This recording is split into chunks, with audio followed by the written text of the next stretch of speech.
আসসালামু আলাইকুম viewers. Hello viewers, কি অবস্থা? ভালো আছেন?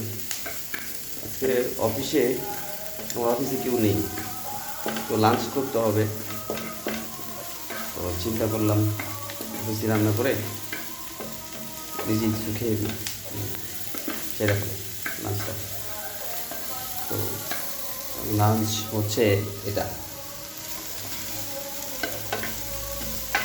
Chicken fry and paratha, ready paratha.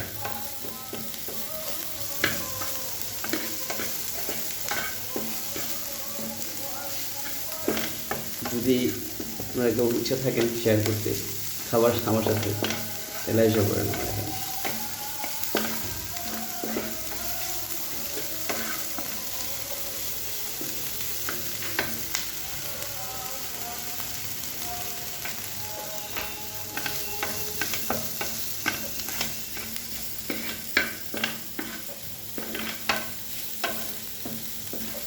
Okay, thank you.